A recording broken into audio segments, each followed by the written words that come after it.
안녕하세요. 수업 시작하겠습니다. 우리가 명화의 감상 응용해서 지난주까지는 이런 그 사실주의까지 아마 진행이 됐고요. 그 이후에 이 인상주의는 넘어갑니다. 그래서 이번 주는 인상주의의 그 화가들의 중심으로 해서 알아보는 시간을 갖도록 하겠습니다. 1차 시수업에서는 이 만해에 대한 얘기를 했고요. 이 일도 우리가 이제 인상주의에서 대표적인 화가는 이 마네, 모네, 르누아르 뭐 그 외의 화가들도 많지만 이 12주에서 여러분들하고 수업을 다룰 거는 이 마네, 그다음에 모네, 르누아르 요 것들을 중심으로 해서 진행을 하려고 합니다.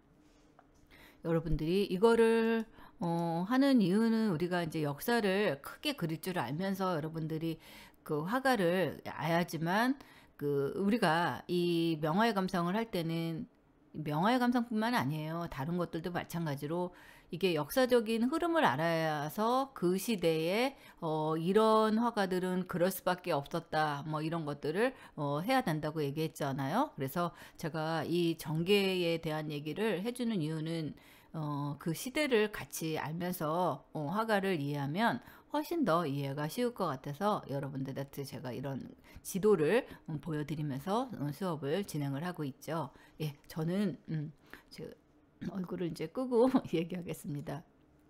그래서 아마 지난주까지는 이런 사실주의의 리얼리즘과 같은 뭐 낭만주의의 과장된 이미지, 그 다음에 이런 낭만주의에서 오는 그 화가들, 그리고 거기에서 이제 사실주의의 이제 사실적인 표현, 있는 그대로, 자연 그대로, 그런 그 노동자의 그런 고됨, 그런 삶에 대한 이런 것들의 그림을 화가들을 보여주었고요.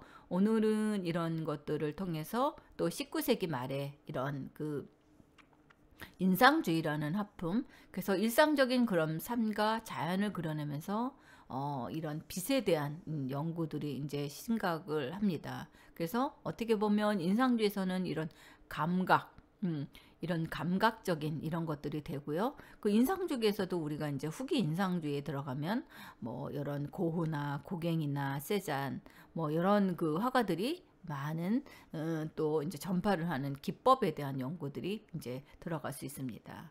그래서 오늘은 이런 인상주의에서 조금 것들을 한번 볼 거예요. 그래서 신고정주의와 이런 낭만주의에 반대해서 19세기 후 중반 프랑스의 사회 모습을 담아내려 한 학파이기도 하죠. 그래서 보통은 이 1863년에서 1890년 사이가 그 인상주의 학파가 들어옵니다. 이때는 아마 기계 문명, 산업혁명 이후에 이런 기계 문명이 들어오면서 이런 현대 미술과 모더니즘의 그런 시작을 알려주는 미술 사조이기도 합니다. 그리고 인상파는 이런 인상주의의 특징을 가지고 작업한 예술가들을 칭하는 말이고요. 그래서 인상주의는 어떻게 보면 현대 미술의 뭐 시작이라고도 할 수 있고요. 또 인상주의 이전 예술의 큰 차이점은 뭐냐면 감각에 대한 새로운 인식의 변화가 생겼다는 점입니다.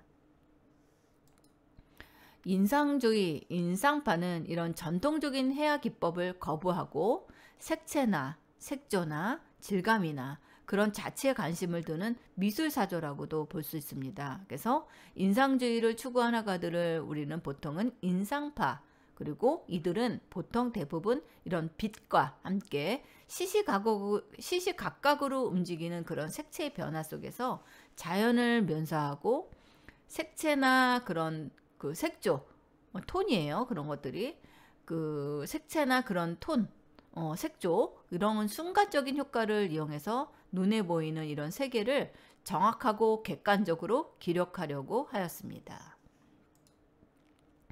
역사를 보면 인상주의가 태동할 당시에는 이런 현대와 달리 관영인 이 단 하나의 전람회가 있었는데요. 그것이 이제 살롱 문화예요. 그래서 이 살롱은 이 1년에 한 번만 개최하는데 이 발표 기간도 딱 하나밖에 없었다고 합니다. 그래서 19세기 후반에는 이런 화단도 각 경향으로 나누었기 때문에 그 대립이 현저해지고요. 살롱 중에서 이런 보수적인 세력, 그 다음에 1863년에 혁신적인 작품을 대량으로 낙산시키기도 했습니다. 그래서 유명한 그 화가들이 이런 그 대회나 이런 것 중에 막 떨어지는 경우들이 되게 많았다는 거죠. 그래서 못해서 떨어진 게 아니에요. 그 전통적인 그런 보수적인 이런 것들을 그리지 않았다고 해서 떨어지는 경우도 있습니다. 그런 일들이 있었다는 거죠. 인상주의라는 이런 이름은요, 1874년에 4월 25일 미술 비평가 르로이가 파리의 전시에서 비판적인 뜻으로 사용한 것으로 유래되었고요. 오늘날 서양 미술사에서는 이 19세기 후반을 대표하는 이 사조로 쓰이고 있습니다. 그래서 인상주의는 이런 빛의 변화에 따라서 순간적인 형태의 변화를 포착하려는 미술 양식을 말하기도 하고요. 또 빛에 따라서 순간적으로 변화하는 깊이 없는 사물의 인상을 표현하고자 했습니다. 그래서 인상주의 화가들은 이런 빛에 따라 시시각각 변하는 이런 사물의 모습을 표적하기 위해서 야외에 가서 그림을 그렸고요. 색채 표현에 있어서는 또는 이런 착시 효과 하는 이런 색채 분할법을 사용하기도 하였습니다. 그래서 인상주의 미술은 이런 전통적인 그림의 주제와 기교에 얽매이지 않고요. 일상생활에서 그림의 동기와 대상을 찾았다는 거죠. 그래서 인상주의 미술은 이런 사실주의 미술처럼 도시의 일상뿐만 아니라 프랑스의 시골, 특히 이 프로방스 지방의 햇살 아래 수시로 변화하는 이런 풍경을 현장에서 직접 합격해 음악으로서 생동감과 친근감을 주게 하는 이런 작품들을 그리기 시작했습니다. 그래서 인상주의 화가는 이런 빛과 색의 조화, 또 이런 대상과 면의 구성, 이런 것들을 주로 한 화가들이 고갱, 고흐, 세잔, 후기 인상주의에도 나타난다는 거죠. 또 프랑스의 이런 야수파, 독일의 표현주의, 이런 현대미술의 형성에 결정적인 영향을 끼치게도 됩니다. 그래서 인상주의, 19세기 후반에 프랑스에서 일어난 회화운동, 물체의 고유색을 부정하고 빛에 따른 광선이 빛이죠. 빛에 따른 이런 순간적인 색채와 형태 인상을 표현해서 아름다움을 추구하는 것. 그래서 인상주의가 나오게 된 배경은 아까 제가 얘기한 것처럼 이런 사진, 산업혁명이 1830년에 일어났다 그랬잖아요. 그래서 이런 사진의 발명이 이제 기계 문명으로 해서 이런 사진의 발명이 나타나기 시작을 하고요. 또 일본의 우키요의 영향을 받기도 하고요. 튜브 물감의 발명이 됩니다. 또 인상주의의 해외적인 특징이 이런 빛에 의한 이런 표현들이 되고요. 색채 분할, 그 다음에 이런 그 시민생활의 소재를 가지고, 그래서 대표적인 화가는 이런 마네, 모네, 피사로, 르누아르, 드가, 세잔, 방고흐, 고갱, 세라, 이런 작품이 될 수 있겠습니다. 첫 번째 우리가 지금 다루는 화가는 에두아르 마네입니다. 마네는 그 프랑스의 인상주의 화가예요. 그리고 19세기 이런 현대적인 삶의 모습에 접근하려 했던 이 화가들 중에 하나이기도 하고요. 또 이 사실주의에서 인상파로 전환되는데 아주 중추적인 역할을 한 화가가 마네입니다. 이 마네는요, 사실주의인 동시에 인상주의 문을 연 화가이기도 하지만 또 이 쿠르베의 영향을 받은 작가입니다. 이 쿠르베는 어떻게 했어요? 사실만 그렸잖아요. 있는 그대로만 그렸죠. 그래서 쿠르베는 지난 시간에 설명을 해드렸죠. 사진을 그려달라고 좀 과장해서 하면 거절했다 그러죠. 있지도 않은 거를 어떻게 내가 그릴 수 있느냐. 그래서 그 거절을 했던 화가 중에 하나가 이 쿠베르잖아요. 그래서 이 눈으로 본 세계만을 재현하는 이런 사실주의, 이게 이제 쿠르베의 영향이죠. 또 과감한 색조를 통한 이 생생하고 거친 그 세계의 사실성, 이것들이 이제 진실성이죠. 그리고 전통적인 예술과 현실을 순화시키고 이상화시키는 거죠. 그래서 마네는 이런 일상생활과 같은 삶의 단편, 스냅 사진과도 같은 가치 없는 일상, 현대미술의 선구자라고 볼 수 있겠죠.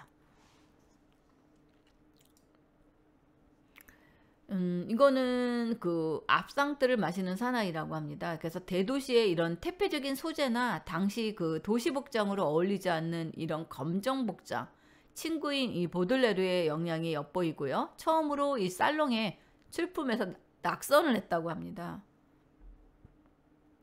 들라클루아만이 찬송표를 던졌다고 하는데요. 비참한 처지에 놓인 사람들 모습 중에 하나를 보여주고 있죠. 즉 그들은 그런 하우스만의 파리 재건축 때문에 조상 전래의 터전에서 쫓겨나서 넉마주의로 파리를 떠돌던 사람이었습니다. 그들에게 유일한 위안이 이 녹색 빛깔의 압생트였다고 합니다.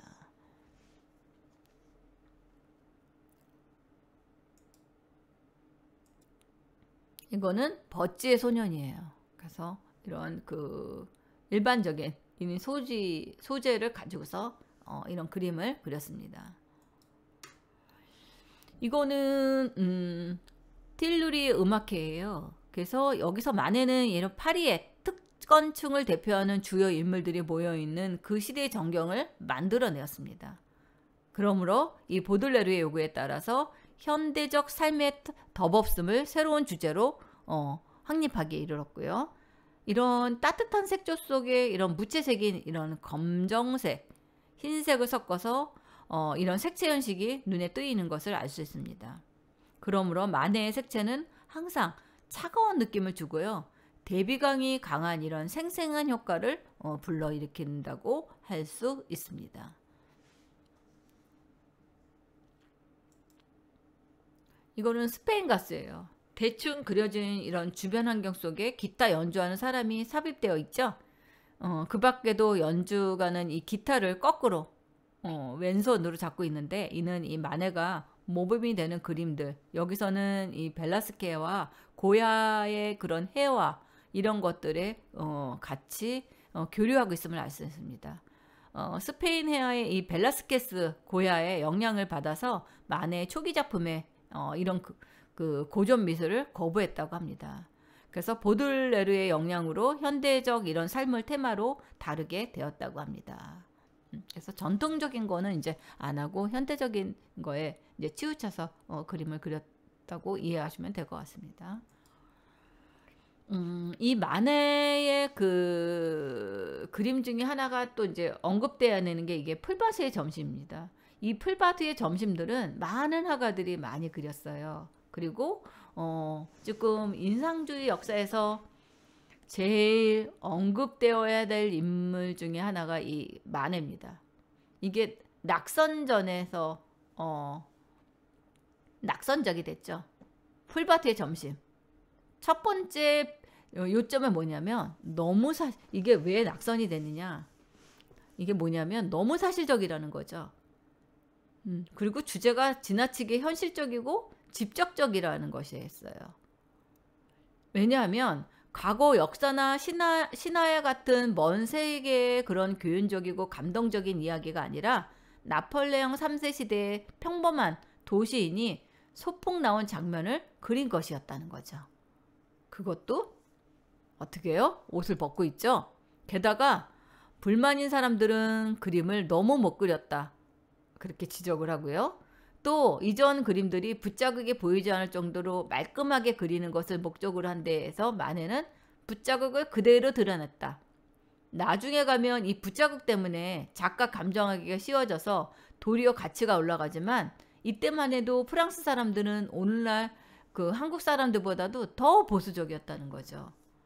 전통을 굉장히 고집하는 그런 시대에 마네가 이런 그림을 그렸으니 얼마나 획기적이었을 거겠어요. 생각만 해도 그렇습니다. 예.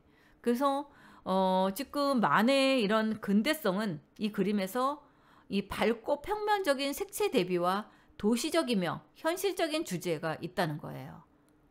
마네는 이런 네덜란드 거잘 중에서 특히 이 프랑스 할스의 즉흥적이고 그린 것과 같은 기법을 참조하고 있습니다.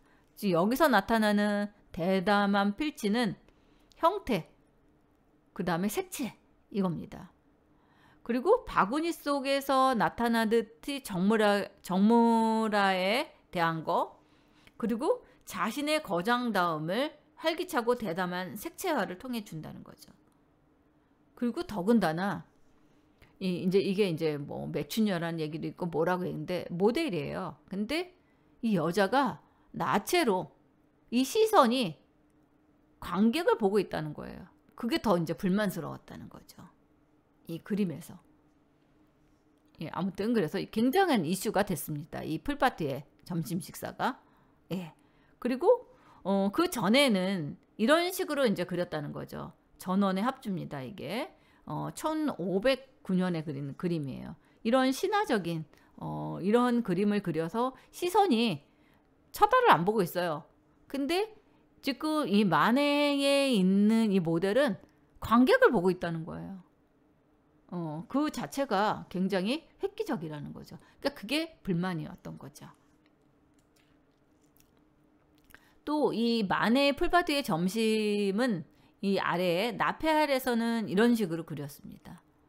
파리스의 심판. 이 라팔의 원적은 사라지고 이 동파나로 복제한 건데요. 이렇게 되어 있고, 이거는 또 뭐냐면 비스듬히 기대어 누운 신은 이 바다의 신 포세이돈이에요. 뭐 이런 식으로 그렸다는 거죠. 그리고 또 이게 그림이 입체감이 없다는 거예요. 이걸 또 지적받았습니다. 오늘날에도 일반인들은 이 점을 눈에 거슬리게 볼 것이에요. 하지만 이 평범함이 마네를 혁신의 아이콘으로 만들었다는 거죠. 그 이후에 이론가들은 그림을 그림답게 그렸다고 추켜 세웁니다. 왜? 괜히 거짓말하지 않고 솔직하게 그렸다. 즉 평범하게 그린 그런 입체적이지 않는 게 오히려 아주 솔직하게 그렸다. 그렇게 평가를 한다는 거죠. 이게 나중에 순수회화라는 말의 기원이 됩니다. 그래서 회화만의 특징 외에 다른 효과는 배제된 그림이 나오게 된 거죠. 조각처럼 볼륨이 있으면 안 되고, 문학처럼 이야기가 있으면 안 되고, 건축처럼 공간감이 느껴지면 안 되고, 음악처럼 소리와 시간이 느껴져서 안 된다. 여기에 된 것이죠. 그래서 이 회화상 추구가 오늘날 추상화를 만든 결과를 낳았고요. 일반인들 보기에는 미술은 어렵다는 인식을 심어주게 된 것입니다.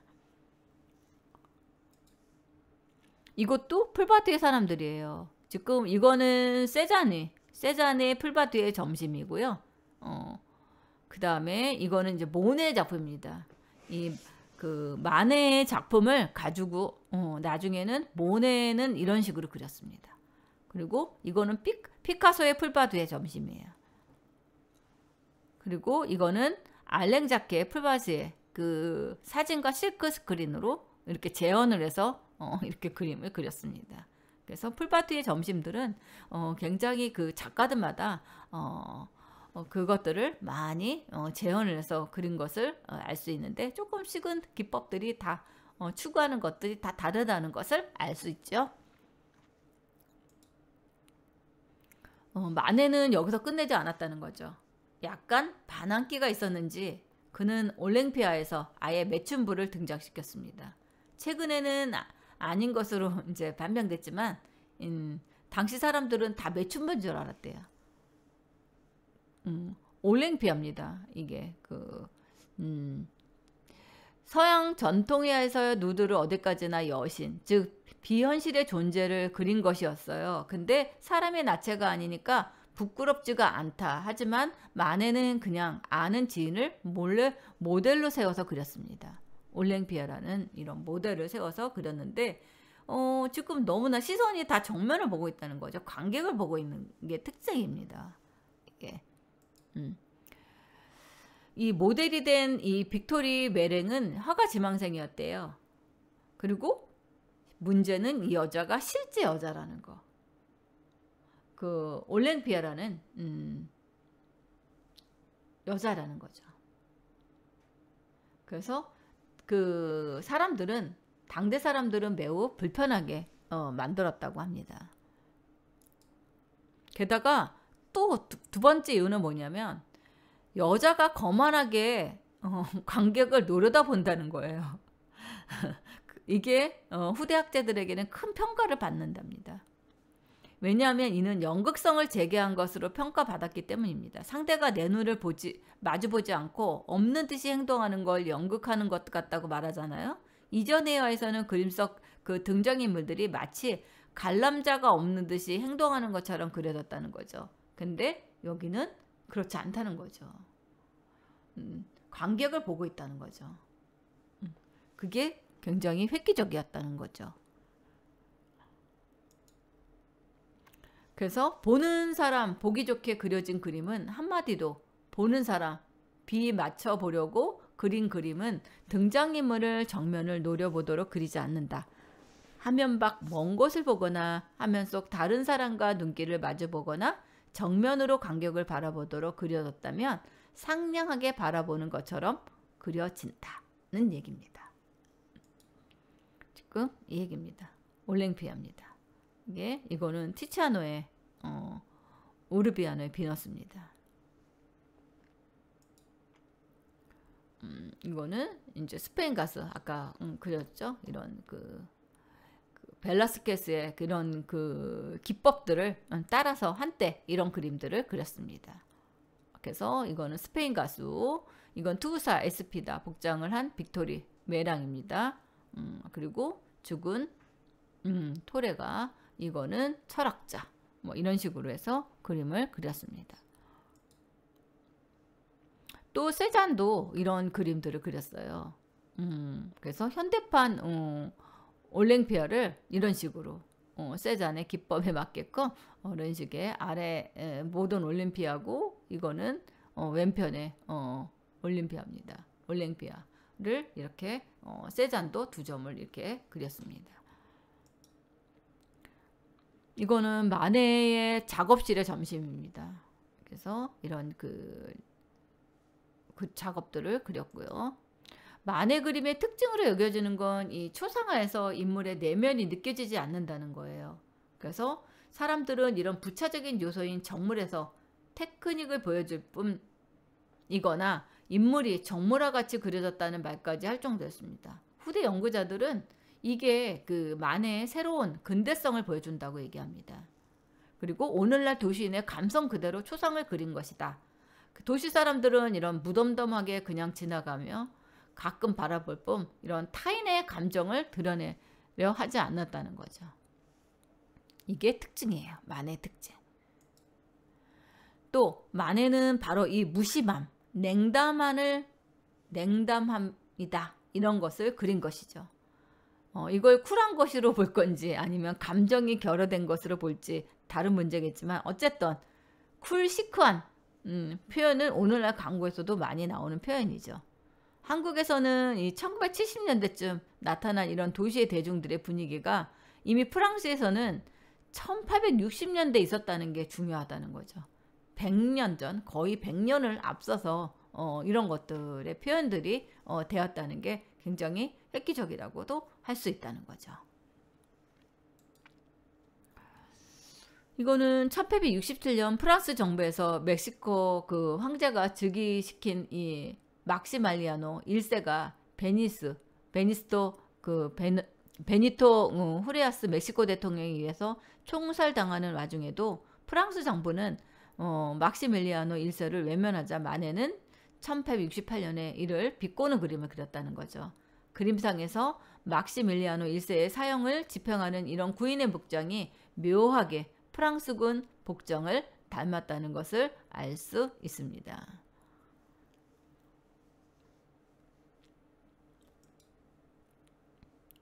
그럼 여기 이제 크게 확대한 겁니다. 그리고 이거는 다른 막시말리안 황제의 처형을 이제 습작해서 그린 겁니다. 그래서 이런 장면들을 다 이렇게 다 다르게 이것들을 이렇게 바리케이트 막 이런 식으로 해서 그림을 그렸습니다. 그래서 이 마네는 인상주의 아버지라고 불리는 이 프랑스의 에드와드 마네는 도심 사람들의 일상을 세련된 합폭으로 포착한 화가이기도 합니다.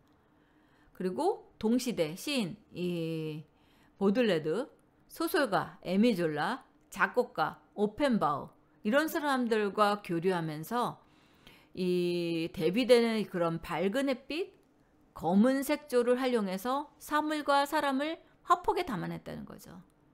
그래서 마네는 그 1881년 파리의 아름다운 여인 4명을 모델로 해서 사계절을 그리려고 마음을 먹었대요. 그래서 이 사계절을 그리려고 했지만 봄과 가을만 그리고 이 그림 그리면서 아마 1883년에 51세로 타계를 했다고 합니다. 아마 이거를 색감으로 아마 표현을 하려고 했었던 것 같아요. 사계절을 이미지를. 근데 이거를 봄과 가을만 그리고 여름 겨울을 못 그리고 타계했다고 합니다. 1881년 완성되니까 봄입니다. 유명 배우 잔드 마르시의 옆모습을 드라마틱하게 잡아낸 걸작입니다. 머리에 이런 예쁜 꽃장식, 꽃무늬 드레스 이런 것들이 여성이나 어린아이들이 쓰는 모자 이것들을 양산 뭐 이런 것들을 했죠. 그래서 이런 터치들이 굉장히 그 봄 기음을 생생하게 나타내고요. 프랑스의 건이 있는 미술 공모전 거기에서 출품을 했답니다. 이 그림은 지금 현재 약 732억 원에 판매가 됐다는 거죠. 굉장한 그림값이죠.